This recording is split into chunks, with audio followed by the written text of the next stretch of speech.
নমস্কার বন্ধুরা, মামনির রান্নাঘরে সকলকে স্বাগত জানাই। আজকে বানাবো রুটি কিংবা পরোটার সঙ্গে অসাধারণ স্বাদের একটি পদ, চিলি সয়াবিন। নিয়ে নিচ্ছি প্রায় 100 গ্রাম সয়াবিন। এটাকে আমি গরম জলে কিছুক্ষণ ভিজিয়ে রেখে ভালো করে জল চিপে সয়াবিনগুলোকে তুলে নিচ্ছি। রাতে ডিনারের সঙ্গে এই পদটি কিন্তু খুবই ভালো লাগে, চটজলদি বানানো হয়ে যায়। এবার এই সয়াবিনগুলো আমি একটা মিক্সিং বোলের মধ্যে নিয়ে এতে দিয়ে দিচ্ছি 2 চামচ মতন ময়দা, দিয়ে দিচ্ছি স্বাদ মতন লবণ,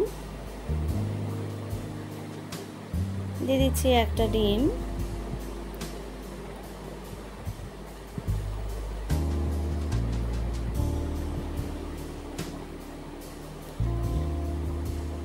হাফ চামচেরও একটু কম হলুদ গুঁড়ো, হাফ চামচের কম একটু লঙ্কার গুঁড়ো।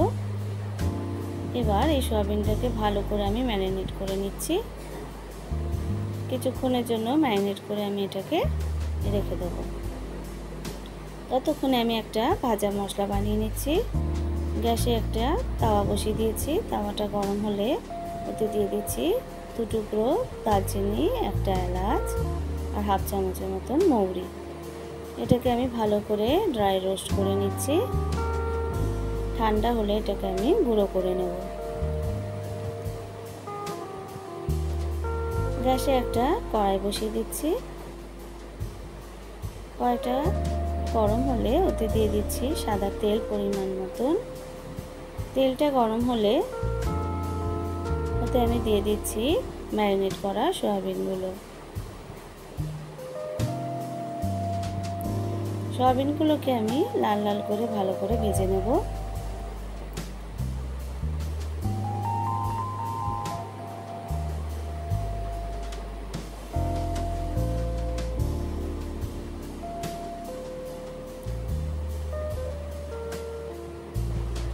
ভালো করে লাল লাল করে আমি ভেজে নিচ্ছি। এবার আমি এগুলোকে তুলে নিচ্ছি। দেখুন বন্ধুরা, কত সুন্দর ভাজা হয়ে গেছে। এবার আমি নিয়ে নিয়েছি sauce, chilli sauce, tomato sauce আর সোয়া সস, সবই নিয়েছি 1 চামচ করে। এবার ওই কড়াইতে আমি আর একটু তেল অ্যাড করে দিলাম। দিয়ে দিচ্ছি কিউব করে কেটে রাখা পেঁয়াজ। খুবই অল্প উপকরণ দিয়ে আমি বানাচ্ছি বন্ধুরা, আপনারা এতে ক্যাপসিকামও দিতে পারেন। এবার এতে দিয়ে দিচ্ছি কুচনো কাঁচা লঙ্কা, কুচো করে রাখা রসুন আর দিয়ে দিচ্ছি 1 চামচের মতন আদা। আদাটাও আমি একটু গ্রেট করে নিয়েছি।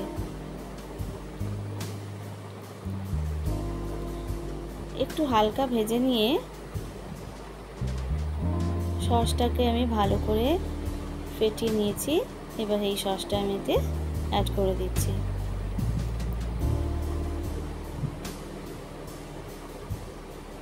এখন এতে আমি কোনো লবণ দেব না বন্ধুরা, সসে অলরেডি লবণ দেওয়া থাকে।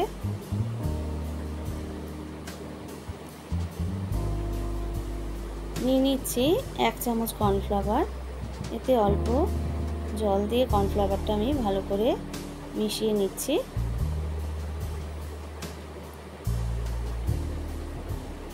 এবার এটাও আমি এতে অ্যাড করে দিচ্ছি।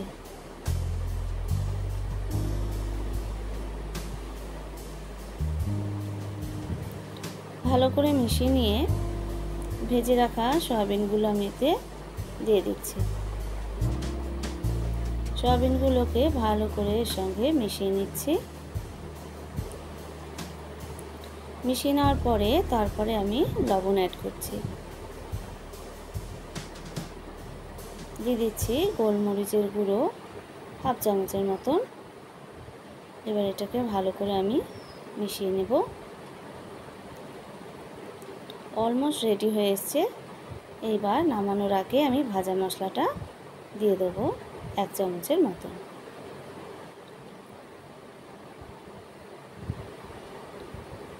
ব্যাস রেডি হয়ে গেছে আমাদের চিলি সোয়াবিন। ঘরে থাকা খুবই অল্প উপকরণ দিয়ে এই সোয়াবিন বানানো হয়ে যায় বন্ধুরা। আপনারা অবশ্যই বাড়িতে এটা ট্রাই করুন, আর কেমন হয়েছে আমাকে কমেন্ট করে অবশ্যই জানাবেন।